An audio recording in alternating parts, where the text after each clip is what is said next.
Hola, bienvenido a Lección 8, which will be un examen físico. We'll be covering grammar topics on pages 131 to 135. These come from the grammar pages PDF in our lesson content. Let's take a look at our objectives. In this chapter, we'll learn how to do the following. Explain pedir contrasted with preguntar. So both of these verbs can be used to ask, and we'll talk about what context is appropriate for pedir versus preguntar. I know we've seen gustar and doler, but just really look at all of its uses, and also hacer falta will have a similar structure. And lastly, just a sample, not the full vocab, but a sample of the vocab referring to getting a physical exam, an annual exam. Let's begin with pedir contrasted with preguntar. Pedir means to ask for. Important to note, the word for is implied. It can also be used synonymously as request or order in a situation with food. Think of pedir like there's always something expected, even if it's not tangible, like a favor or love or forgiveness. So pedimos amor, un favor, pedimos dinero, pedimos ropa, all the things we ask for. An example, ¿le vas a pedir dinero a tu tío?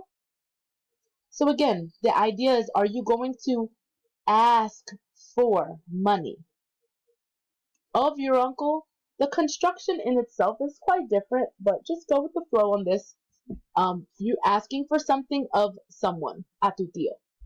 Preguntar is much more straightforward. It's asking in terms of asking a question. ¿Qué vas a preguntarle a René?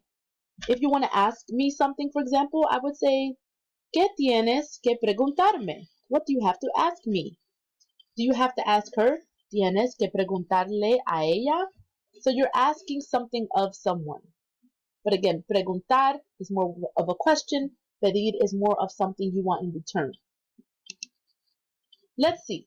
Which verb would you use? For one, los atletas preguntan o piden los esquíes para esquiar. Los esquíes para esquiar. Y dos, el atleta is it pregunta o pide dónde es el partido. Go ahead and take your time if you need more. If not, let's look at the responses. Piden los esquíes.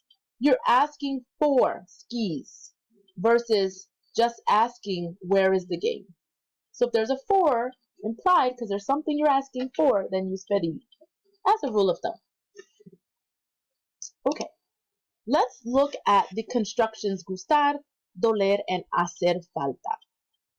They're very different in their meaning. For example, gustar is to like something. Doler is when something is painful or it hurts. And hacer falta is to miss. We're going to use gustar as the main structure, but the other constructions, as they say here, follow that style. So in English, we like something. I is the subject. I like Spain. Spain is the object. In Spanish, though, it's going to look quite different. Me gusta España.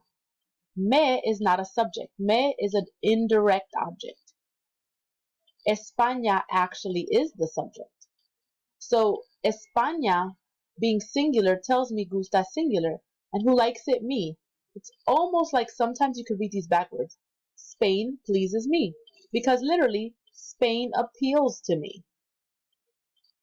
That's more so what we're saying. Let's look at more examples. Again, take your time as long as we need to look at this. Using gustar as a model, we're pretty much going to see it in present tense as gusta or gustan. And that's why you don't have much going on here. I want to talk about this part before the indirect object pronouns because that's a little more in depth.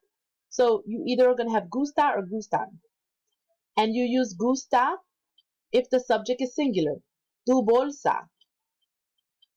La medicina. Something singular. You also use gusta if there is at least one infinitive, even if there's several infinitives. You're going to keep it gusta. So gusta with patinar, or together with patinar y esquiar, it stays.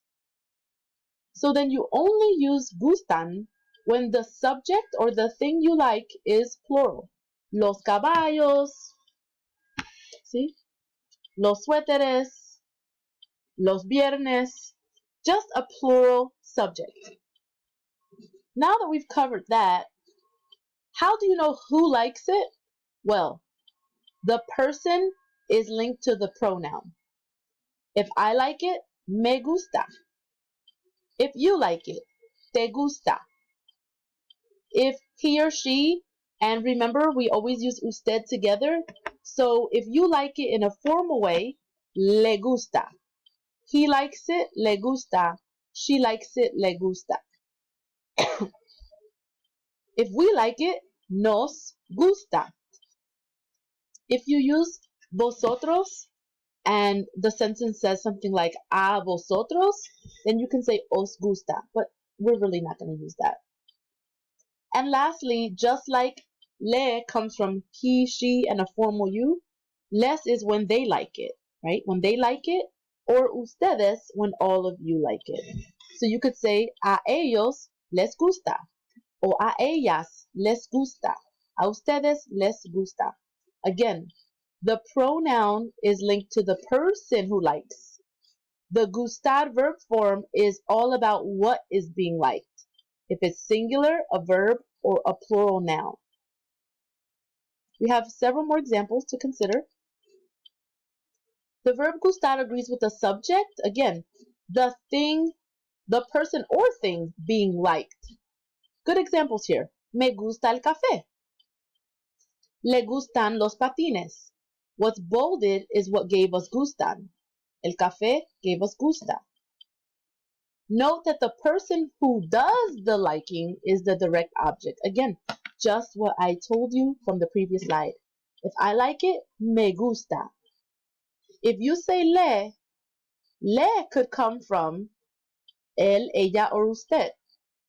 That's an indirect object. And if you want to clarify who the person is, you would say a, put a noun, like a la chica, or a pronoun, a él, a ella. Again, you could put someone's name.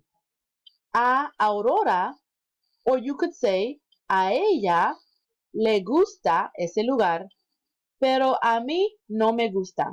So there's three phrases to emphasize the indirect object pronoun. A Aurora, a ella, and a mí. And some bring clarity, like, oh, le means she. How did I know that? Oh, because you said a ella. Okay, that goes together. A ella le gusta. Or you, instead of ella, you could have told me the person's name. A Aurora le gusta. And a mí really doesn't need to be there because when you say me, we know it means that I like it. Me gusta a mí. Okay, we have one more slide with information. Doler and hacer falta are going to work just like gustar. So what you should expect is an indirect object pronoun using duele or duelen and hace or hacen. Falta will not change. Look at the examples. ¿Qué les hace falta? What are you in lack of or what do you need? The les is who we're talking to. A las señoras.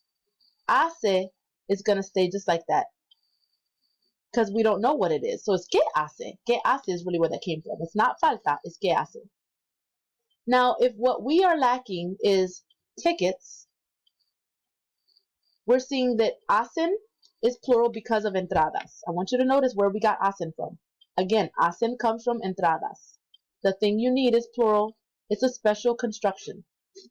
And nos is because we are responding. Pretending I am one of the señoras. Nos hacen falta las entradas. The one you really should pay close attention to is duele. A ti te duele la cabeza. Cabeza is singular, so it's duele. Te came from a ti. And if you're going to respond, a mí me duelen los pies. Los pies is plural, so it's duelen because, again, to match pies. And lastly, we have a mí gave us me. You don't have to say a ti, and you don't have to say a mí. It's just there for emphasis. ¿A ti te duele la cabeza? Sí, me duele. Or just make a statement. A mí me duelen los pies. And in Spanish, we typically use the definite article, okay, instead of the possessive. So you don't say me duele mi cabeza. You say me duele la cabeza. Me duele la cabeza, me duelen los pies. So we don't use the me or mis, because when you use this construction, we know it belongs to you already. Let's take some time to do a little check-in. Which phrase matches a la niña? That's going to give you the pronoun. And we have los patines, so that's going to help you pick from the verb gustar. And then, a la presidenta is where we get our pronoun from, and la garganta is where we're going to get duele or duelen from. So make your choice, take your time, because there's not a bunch of these. You absolutely have time to practice on my tab, but this is the only practice we'll do in this section. Le gustan. I'm sorry, I didn't even give you notice. Okay, pretend you didn't see it. So pause it and make sure that you're not looking. Okay, I'm going to show you the answers. Boom. Le comes from a la niña, and gustan is because los patines. A la niña le gustan los patines. Then we have a la presidenta, le duele la garganta. Garganta singular, that's where we get duele. A la presidenta is what gave us le. Okay, and lastly, we're just going to look at getting an annual exam. So we have just a few phrases here. Super important though. Los signos vitales. That's a huge part of getting an exam. La temperatura corporal. La presión arterial. El pulso. El examen físico. ¿Tiene usted, you can use that before all of these. ¿Tiene usted dificultad al tragar? ¿Tiene usted fatiga? ¿Tiene usted mucha flema? ¿Tiene usted malestar o molestias? ¿Tiene usted tendencia a sangrar? ¿Tiene usted tos seca? ¿Tiene usted urticaria o ronchas? So definitely go over these, take your time. And we could ask, inquire of family history. ¿Alguien de su familia tiene bocio? ¿Esclerosis múltiple? ¿Hidropesia? Hidropesia. You gotta separate the I and the A when it has an accent. Hidropesia, malaria, o pleuresia.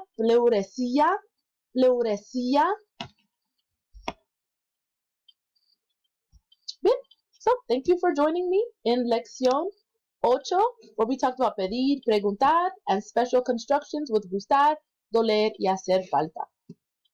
Muchas gracias. Chao.